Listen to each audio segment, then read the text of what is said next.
万门大学的同学们，大家好，我是兰菲利博士，是莱特研究大学的应用神经科学教授。你们抽烟吗？你们喝酒吗？其实我希望答案是不，但其实很多人是。当我们喝酒或者抽烟太多的时候，我们会上瘾。而且90年代 Hans Breiter 美国西北大学的教授发现，其实我们上瘾的时候会改变我们大脑的机构，也会改变我们对上瘾的东西的反应。但是不是所有的东西都是酒和烟还有毒品，不是那些很危险的东西，我们还是能上瘾其他的东西。这些小行为是如何影响到我们的生活呢？我们接下来请智子老师讲。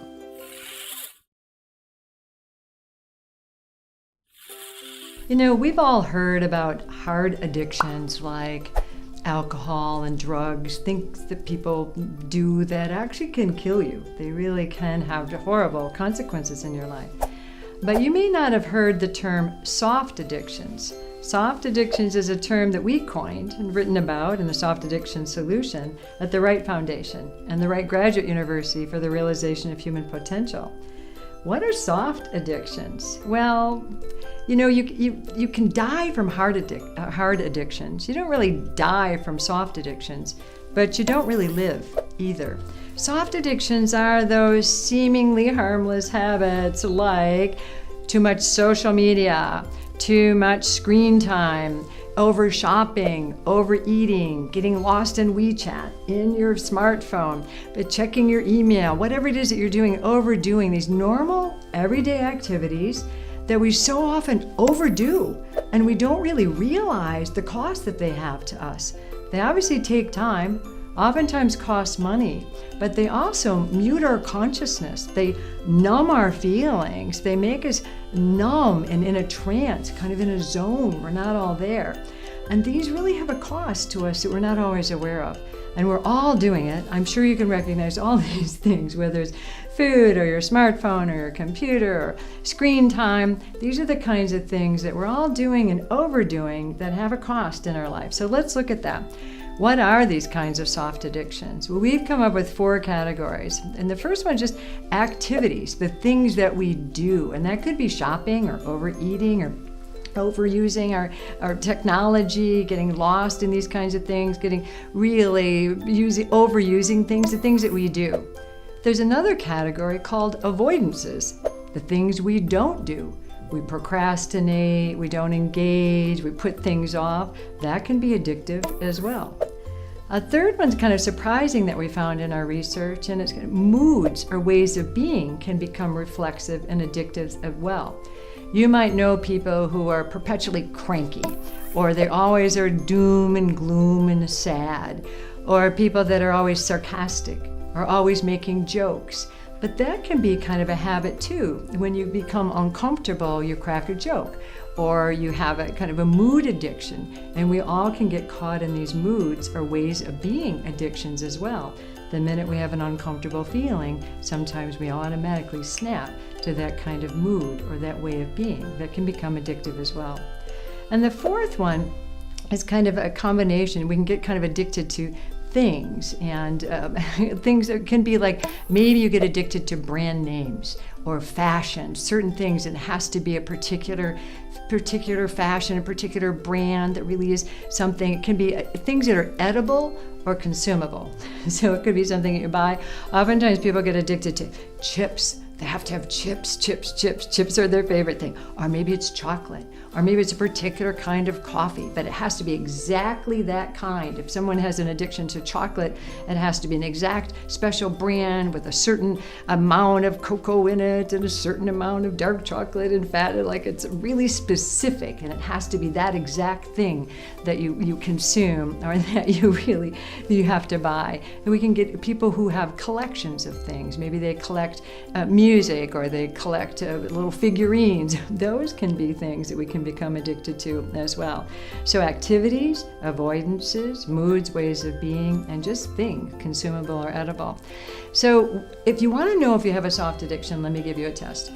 So what you can do is take your pulse. So you just kind of take your pulse, And if you have a pulse, you have a soft addiction, because all of us do to some degree. It's part of being human. There's things that we overdo, and it's important for us to understand that these are part of being human life, but to be able to start looking at, wow, where am I spending my time and my energy that maybe isn't fully making me as satisfied as I could be in my life. And it's also, now people often blame technology. Well, it's my smartphone or my computer or my e-reader and all the ways that I can access things. It's WeChat, it's whatever that is. Well, yeah, they blame their soft addictions on the technological advances we have in our world, and they are very consuming. They're pretty addictive for most people. But we're dealing with a human phenomenon that went back way to the ancient Greeks. And they didn't have cell phones, they didn't have smartphones, they didn't have technology like we're talking about. They had a word they called akrasia.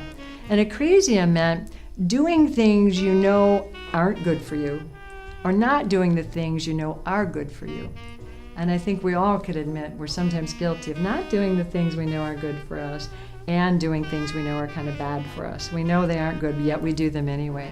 So it's an important thing for us to be aware of, that this is a human phenomenon, but it's accelerated in recent times because all the seductive things we are attracted to and we fill our time and spend our money on. So let's think about it. If you were going to design your life from scratch, let's say that you could start all over again. You could have any life you want, and you could design it exactly perfectly. You probably wouldn't include 12 hours of screen time, or watching tons of talking kitten videos, or over shopping for things that you don't really need, or spending 6 hours a week shopping, but 40 minutes a week with your children. Or checking your social media or however you access, like 36 times every hour. And then every time you do that, it takes you 16 minutes to refocus on what you were doing before you did that. And kind of losing this constant multitasking and distractions we have. They call it PDA, partially being aware of your attention. You're never really fully there. And you probably, if you're designing your life, wouldn't grab your smartphone every available moment and never have downtime. And you wouldn't be like ignoring people in an elevator or on the street, or even when you're at dinner with them, or text while driving, or even during a physically intimate moment, people are oftentimes reaching for their smartphones. So these are the kinds of things that happen. Or people in the middle of the night get up and pick up their smartphone and check for things, or the first thing in the morning they take it into the bathroom with them. So we're never without it. All this is very addictive. If you were going to say, this is how I want my life to be, I don't think you would put that in the design and be kind of distracted and zoned out or forgetful or kind of buzzy or in a trance or agitated or kind of high. Yet, the things I just listed are what's normal. We do spend over 12 hours a day on screens. We do spend more time shopping than talking to our children, if you have children. We spend a tremendous amount of time with our smartphones, and we use these things instead of deep conversations with other people. The minute we have a moment, we pick up our smartphone, or we grab something, or we go eat a snack, and we don't really have that relaxed, refreshing downtime. So this is humanity, and I know you do it. And if you're not admitting that you have a soft addiction, you have denial, which is probably a soft addiction as well, because we all have these. So let's look at what are the costs of these. What's the big deal? Everybody does it, but that doesn't mean that it's good for us. And it's not horrible that we use technology. It's just we oftentimes feel used by it. We don't often really use it consciously. I know maybe you can relate to this. You sit down with your computer to look something up, and all of a sudden 2 hours goes by and you don't know where the time went. We just kind of get swept away with things. And I think you know what I'm talking about. So we can really lose ourselves in this. To use our technology with a purpose, with a destination in mind, and complete that and move on, that's great. We can use it for what it's designed for. But oftentimes we overuse it to avoid or to escape or to fill the gaps in our lives or to deal with uncomfortable feelings. So the costs are big in that way. Every time we use these things, we get kind of numb. We kind of get in a trance. We're kind of like not there. You know what that's like. You're with your friends, they're going, but they're not really there. They're not really interacting with you. So it numbs our feelings. It impairs our decision making and our memory. It lowers our empathy, our aliveness. We get deadened from it. It really keeps us out of relationship with ourselves and others, and it really reduces intimacy. It mutes our consciousness, like our awareness kind of disappears. We're not all there. We're kind of like foggy, kind of in that way. It steals time. I mean, think about how much time you use in some of these things. And it really diminishes intimacy. There's a really interesting study. They looked at, even if you're out with a friend or someone who matters to you or someone close to you, you're sitting at a restaurant, and if there's even a cell phone on the table, you're not using it, it's just sitting there on the table, when you're talking to someone about a meaningful topic, the relationship quality plummets, the closeness goes down, you have less trust, your empathy reduces. So just having this cell phone on the table, without the cell phone, you tend to have a deeper conversation. It's more meaningful. You have more trust. You have more empathy, which are the building blocks of intimacy. But just that cell phone on the table kind of unconsciously reminds us of the wider networks that we have. And we're thinking, oh, there's other people out there. We're waiting for something better to come than the person that we're with. So just having these things available can reduce our intimacy in relationships. And obviously they oftentimes cost money. Let's add up what all these things cost. Like how many trips to the coffee shop and all the things we put on our phones and the way we download music, all kinds of things cost money. It's fine if we want to spend our money that way. But if you really start to add it up, sometimes it's pretty shocking. And the trainings we do on living more consciously and really, it's a soft addiction solution, people compute the costs of their soft addictions. The lowest amount I've ever seen is $3,000 a year that someone's kind of wasting on stuff. When people really add this up, it's more often $20,000 or $30,000 a year that people are spending on things that aren't all that really important to them. And not only does it cost money, it undermines our focus, our creativity, our deep thought, our productivity is minimized when we're caught in all of these. So again, we're human, we're going to do these things, but what can we do about this so it doesn't rob us so much, so that we can have more time and energy and awareness and consciousness and intimacy and emotions? Well, one thing we can do is to look at our soft addictions are trying to tell us something, if we look at it that way. There's some deeper yearnings that we have that we're not meeting directly, and we substitute kind of a counterfeit solution for what it is we really need. But think about that when you go to using social media, or you're not picking up the phone and calling and talking to a friend, but you're using social media, you're doing things. You want to go on social media. That's on the surface. But underneath, you probably yearn for connection or to know that you matter.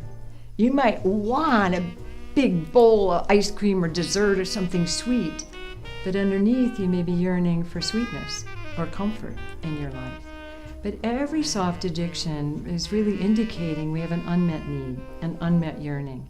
And if we can use that information from our soft addictions, it can really help us to know what it is that I'm really hungry for.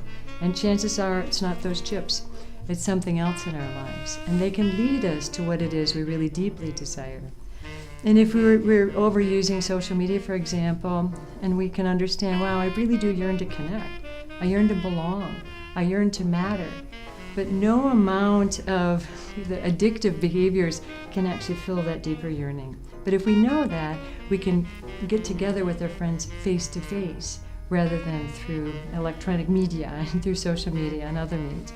If we know what it is we yearn for, we can add things to our lives that really fulfills that deeper yearning. So think about that. So maybe you're addicted to fashion and brand names and particular things and spend money in that way. And that's not a terrible thing, but look at that. Why does that matter to you so much? What do you really yearn for underneath? Chances are you yearn to matter, to be important, to be noticed, to be seen.